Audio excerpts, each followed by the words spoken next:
Գյորջյան Կասկադ 60 ամիս փուլային վճարում բազմաթիվ առավելություններ։ Այսօր առավոտյան եմ այցելել իրեն, այսօր առավոտյան եմ այցելել, գլխացավեր ուներ, գանգատներ ուներ, շատ կարճ եմ իրեն կարողացեցին փորձել եմ չանհանգստացնեմ հնարավորինս, ասեց անդադ ուզում եմ քնեմ, թողը դուրս եմ եկել, էս է վիճակը, պալատում է, այո, պալատում է։ Չէ, որովհետև գլխապտույտներ ունի։ Բժշկական փաստաթղթերը ստացվեցին։ Ես հիմա չեմ հրապարակի, բժշկական փաստաթղթերը ստացել ենք, նաև ուղարկել ենք օրինակները վերաքննիչ քրեական դատարան, քանի որ սպասվում է, որ դատարանը պետք է նաև այսօր կարծում եմ վարույթ ընդունելու մասին որոշում եւ որոշման հրապարակման օր պետք է նշանակի, մենք ակնկալում ենք, որ դատարանը գոնե թե այս բացառիկ հանգամանքները հաշվի առնելով շտապողականություն կդրսևորի։ Գրավոր է քննելու այսինքն։ Կարծում եմ այո։ Մենք չենք միջնորդել բանավորի ոնց կորոշի դատանը։ Ես չեմ ուզում հրապարակեմ բժշկական փաստաթղթերը ամեն դեպքում բժշկական դիագնոզի։ Այո, մտահոգիչ։ Ուղղակի այդքան ոչ, Դավիթը լավ չի, Ժորժ ջան։ Դավիթը լավ չի։ Կալանքի տակ պահելուն բժիշկը չի կարող հիմա ուղղակի դրան անդրադառնա։ Կան հիվանդություններ, որոնք արդեն դա իրավական տիրույթ է, հա? Արդեն մենք պետք է մենք նախարարությունից ստացաք արձագանքներ։ Դեռ չենք ստացել։ Դեռ չենք ստացել, ինչ որ գործողություններ ընթացակարգային իրականացվում են, թե դրանք որքանով են արդյունավետ եւ ինչ կլինի հետագա պատկերը, լրացուցիչ ձեզ կասենք, որտեղ մենք դեռ սպասում ենք։ Մեր համար հիմա այս պահին առաջնային է իր կյանքի եւ առողջության իրավունքն է։ Անդրեասյանը ասում էր մենք պատշաճ կքննարկենք եւ կարձագանքենք։ Դե սպասում ենք։ Արդյոք հրատապ այս խնդիրը այդպես պետք է քննարկվի։ Իհարկե ոչ։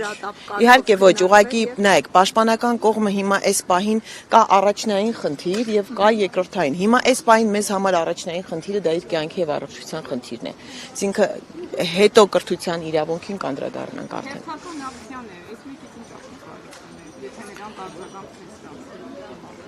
Ես այս թողնում եմ ակցիան մենք չենք կազմակերպել, գիտեք, աղջիկներն են կազմակերպել, հենց ի սկզբանե հայտարարել են, որ ապա քաղաքական Ես հույս ունեմ, որ լսելի կդառնան, որ կլսեն, ի վերջո լսելի կդառնան, այո։ Լսելին բացի, բայց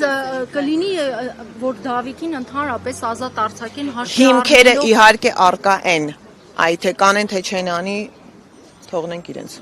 Ես չեմ կարող ասել, դուք հասկանում եք, ասենք, եթե ինձ եք հարցնում, չէ, ես ի սկզբանե ասում եմ Դավիթը չպիտի կալանավորվեր, որովհետև չկար դրա հիմքերը։ Տիկին Մարտիրոսյան գլխավոր դատախազության ուղարկված նամակը անցած շաբաթվա պատասխանում եք։ Չէ, չունենք դեռ ոչ ունեն։ Ընթացակարգային այնտեղ կարծեմ ուղարկել էին կենտրոն դատախազություն, ասենք դեռ որևէ պատասխան չունենք։ Բայց դուք ակնկալում եք Աննա Վարդապետյանի որոշումը, ճիշտ է։ Իհարկե, դիմել ենք իրեն։ Եվ Աննա Վարդապետյանը ուներ այդ իրավասությունը։ Բայց ուղարկել եք կենտրոնի դատախազություն։ Կարծեմ Հարամինեն պատասխանել, ճիշտ ասած, ոնց որ ընթացակարգային, sense քննարկման փուլում է։ Բայց ուղարկել է դատախազություն, որ այնտեղ ինչ անեն։ Քննարկեն պատասխանեն, դեռ չենք ստացել, Ժորժ ջան։ Ոչինչ չենք ստացել, որոշում չունենք։ Մարդու իրավունքների պաշտպանը եւս բարբերաբար անդրադառնում է այս թեմային եւ նշել էր վերջին անգամ, որ իր հենց իր միջամտությամբ է եղել որ Կներեք, ինչն է եղել իր միջամտությամբ, որ օրինակ վերցնենք, որ իր միջամտությամբ քննչական կոմիտեի դռները բացվեցին, մենք կարողացանք ներս մտնել, կամ իր միջամտությամբ եղավ, որ 1 ժամ 20 րոպե անց մենք կարողացանք բարձրանալ բերման ենթարկվողների մոտ, ես չեմ կարող եւ չեմ ցանկանում մեկնաբանել այդ հայտարարությունը, որովհետեւ իրականում ես այդպես չհասկացա, ինչ էր ինքը ուզում ասել։ Եթե միջամտությունը դա է, կներեք էլի։ Այդ այնքան բացահայտ էր, այդ օրը առաջին օրը հենց առաջին պահից ես բարձրաձայնել եմ անընդհատ այդ ահազանգերը, որ խնդրում եմ ապահովեք, դա անհապաղն է, որ մենք կարողանանք լինել իրենց մոտ։